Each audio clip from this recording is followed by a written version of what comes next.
आप जब याद करोगे, जितनी तादाद में आप हुक्म करोगे, जितने ट्रैक्टर आप मांगोगे, गाड़ी मांगोगे, भीड़ मांगोगे, आपके साथ कंधा से कंधा लगा के खड़े रहेंगे। इंशाअल्लाह मैं वादा करता हूं, हम पीठ नहीं दिखाएंगे, हम सीना ढा देंगे, सीना। आवाज दो, हम एक हैं। दोस्तों नमस्कार, मैं जफरुद्दीन, आप देख रहे हैं सहारा न्यूज। आपको बता दें कि इनेलो पार्टी से हरियाणा प्रदेश सचिव चौधरी तैयब हुसैन भीमसी इलाके के मतदाताओं की नब्जें टटोलने में जुटा है। हालांकि चौधरी तैयब हुसैन भीमसी के साहबजादे आसिफ अली लगातार लोगों की सेवा पिछले कई वर्षों से करते आ रहे हैं। इलाका हतीन विधानसभा क्षेत्र में समस्याओं का अंबार लगा हुआ है। आसिफ तैयब भीमसी की ओर से लगातार लोगों के लिए प्रतिदिन जनता दरबार हतीन में लगाया जा रहा है और लोगों की समस्याओं का समाधान कराने में कतई कोताही नहीं बरती जा रही है। आज के समय में लोगों की पहली पसंद चौधरी तैयब हुसैन भीमसी बना हुआ है। हालांकि तैयब हुसैन भीमसी लगातार गरीब मजलूम लोगों की मदद करते आ रहा है। काफी लंबे समय से बसपा पार्टी में रहकर काफी संघर्ष किया, लेकिन विधायक नहीं बन पाए। इलाका हतीन के लोगों ने काफी बार मुस्लिम समुदाय के लोगों को जिताकर विधानसभा में भेजने का काम किया, लेकिन इलाका की दिशा और दशा नहीं सुधार पाए। इलाके में पीने का पानी, बिजली, सड़क और नहरी पानी जैसी मूलभूत सुविधाओं से आज भी हतीन विधानसभा के लोग पूरी तरह वंचित हैं। हतीन विधानसभा क्षेत्र में स्वास्थ्य विभाग में भ्रष्टाचार के मामले सामने आए, जिनको इनेलो नेता चौधरी तैयब हुसैन भीमसी ने मौके पर जाकर समस्याओं का हल कराने का काम किया है। साथ ही साथ इलाके के लोग उटावड़ चौक पर पुलिस की अवैध वसूली से भी परेशान थे, जिसकी लगातार जानकारी मिल रही थी, जिन्हें मौके पर जाकर अपने अवैध वसूली मुक्त कराने का काम किया है, जिसकी वजह से लोगों में खुशी देखी जा रही है। इसके अलावा हतीन विधानसभा क्षेत्र के दर्जनों गाँव में नहरी पानी समय पर न मिलने के कारण लोगों की फसल सूख जाती थी, जिससे किसानों को भारी नुकसान उठाना पड़ता था। आसिफ तैयब भीमसी की ओर से सिंचाई अधिकारियों के साथ बातचीत कर लोगों की समस्याओं का समाधान कराने का काम किया है, जिसकी चारों ओर प्रशंसा हो रही है।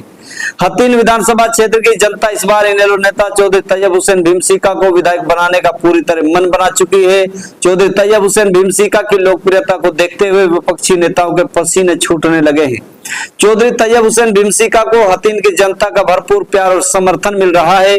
देखिए क्या कह रहा है चौधरी तैयब हुसैन भीमसी के साहबजादे आसिफ तैयब भीमसी। भाई, अभी चुनाव की सरगर्मियां बड़ी तेज हो गई हैं। अभी 2 महीने बाद चुनाव होने हैं, तो किस तरीके से आप देख रहे हो चुनाव को, क्या कहोगे उसको लेकर? सबसे पहले मैं आपका, आपकी टीम का, आपके साथियों का यहाँ पर पहुँचने पर आपका स्वागत करता हूँ, खैर मकदम करता हूँ। चुनाव की जो अभी बात चली कि आने वाले 3 महीने में अक्टूबर के एंड तक हरियाणा विधानसभा का चुनाव संपन्न हो जाना है जी। तो उस चुनाव को हम जो हमारी, अगर मैं व्यक्तिगत बात करूं पार्टी से अलग हटकर, तो हमने पिछला जो चुनाव हुआ था वो 21 अक्टूबर 2019 को वोटिंग हुई थी। 24 अक्टूबर 2019 को रिजल्ट आया था और उसमें हमारे मुकद्दर में हार लिखी थी, हम हारे।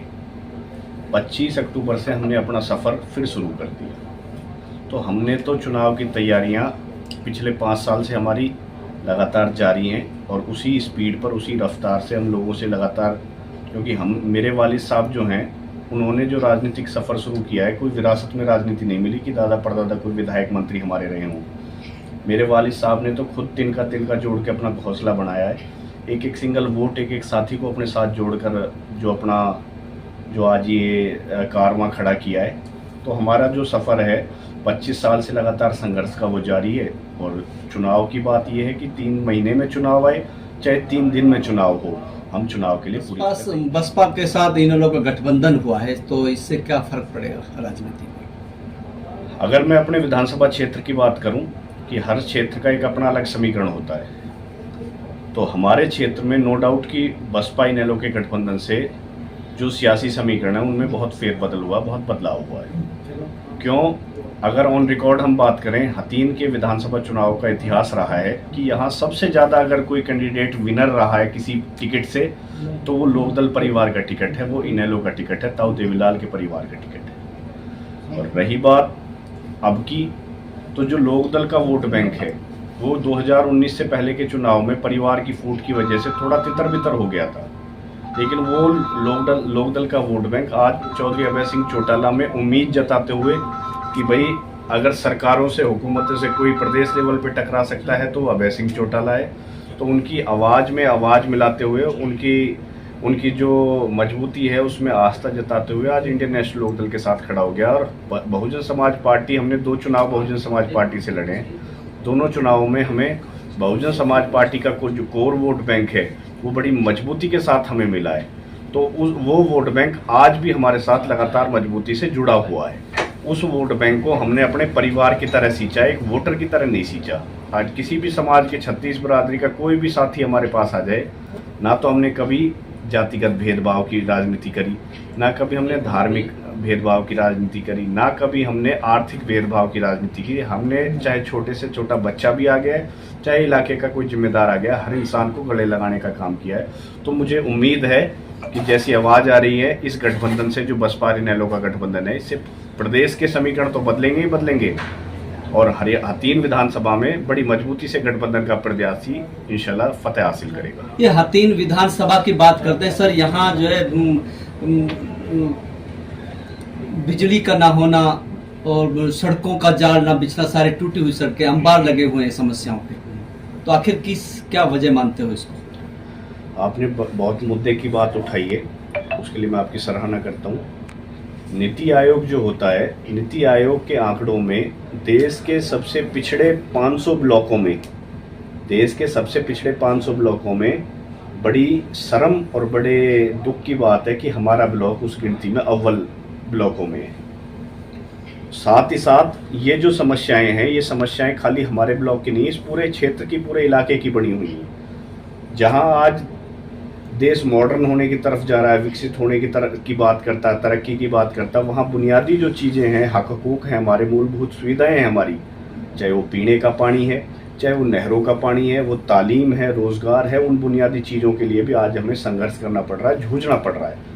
आज आप ये बात सुन के आपको पता भी होगा, और ये बात सुन के आपको बड़ी हैरानी भी होगी कि हर घर में, हर गाँव में, हर 10वें दिन, 15वें दिन 1500 से 2000 रुपये का पानी का टैंकर गिरवाना पड़ रहा है। तब जाके लोगों की प्यास बुझ रही है, इंसानों की प्यास बुझ रही है, जानवरों की प्यास बुझ रही है। इलाके का जो ज़मीनी पानी है वो खारा है, नहरी पानी यहाँ सरकार देती नहीं, देती भी है तो फैक्ट्रीज का केमिकल वेस्ट देती है। और जो हमारा पीने का वाटर सप्लाई का पानी है वो भी हमें सही टाइम पे नहीं मिल पा रहा। तो मूलभूत जो ज़रूरतें हैं हमारी, बिजली है, पानी है, और उससे अलग हटके तालीम है, रोज़गार है, हर चीज़ के लिए हमें यहाँ पर हमारा शोषण किया गया, उस चीज़ से हमें महरूम किया गया, वो चीज़ें हमें हमारा हक नहीं मिला। ये हतीन विधानसभा के लोगों ने जो है कि मुस्लिम कैंडिडेटों को जिताकर पावरफुल, उनको पावर भी दिलाया, लेकिन फिर भी वंचित कैसे रह गए? वंचित इसलिए रहा कि खाली हतीन विधानसभा नहीं, पूरी मेवात के नज़रिए से मैं ये बात कहना चाहूँगा कि कुछ तो लोहे का खोट रहा, कुछ लोहार का, कुछ तो लीडरों का, लीडरशिप का खोट रहा, कुछ रहा अवाम का। लीडरशिप जो हमारी है, एक लीडर कोई भी हो, किसी पार्टी का हो, किसी इलाके का हो, लीडर तो एक ऐसा ढोल होता है जिसे पब्लिक जैसा बजाएगी वैसा बाजेगा। जब हम उनसे मांग ही हम ये करेंगे कि चौसाब काम करियो मत करियो, फलाने का हिस्सा लगना चाहिए, तो वो हमारे लिए रोजगार की बात नहीं करेंगे।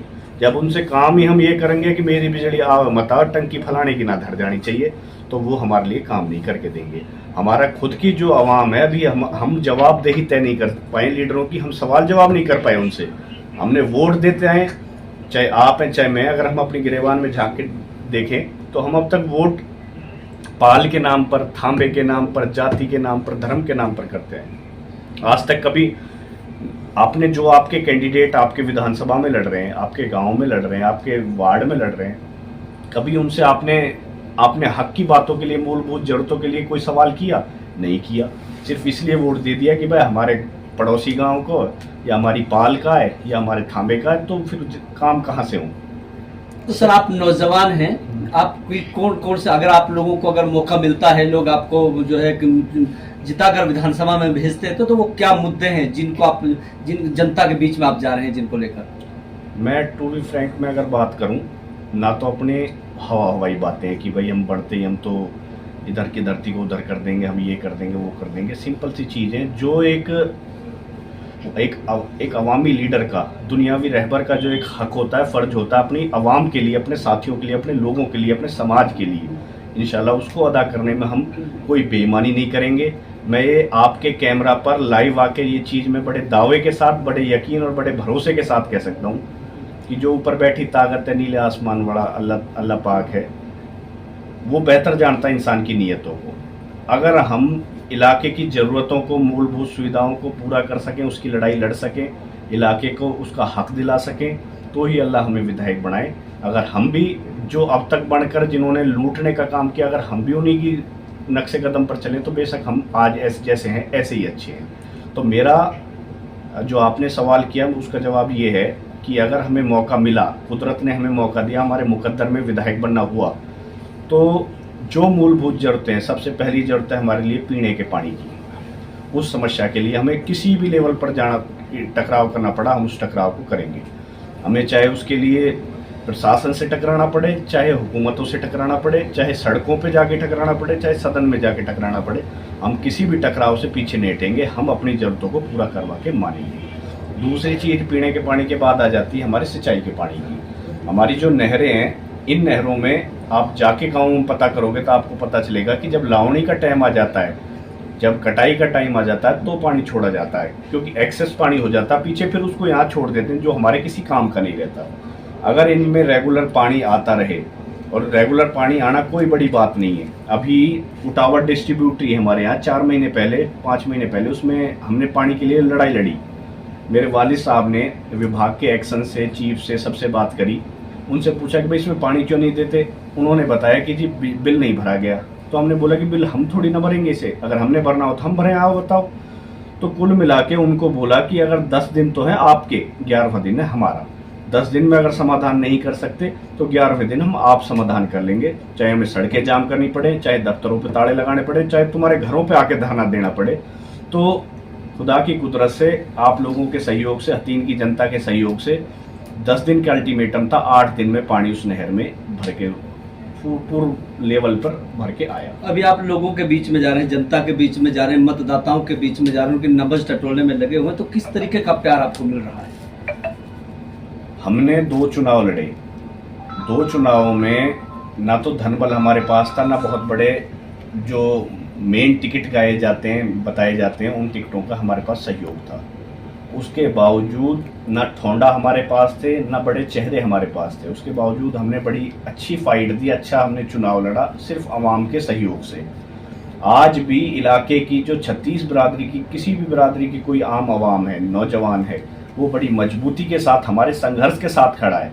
उन्हें हम क्लियर एक बात कहते हैं। मैं कल भी, आज भी जब जनसंपर्क करके आया तो 10, 20, 50 आदमी लड़के जहाँ इकट्ठे हुए, मैंने खुला उनको बोला कि भाई कैंडिडेट दूसरा भी आपके पास आएगा, और अगर आपके पास नंबर हो, आपके कोई उनमें टच में हो तो उन्हें बुला लो। मैं भी यहाँ बैठा हूँ, मैं अपने वालिद साहब को बुला लूँगा या उनके बेटों को बुला लो।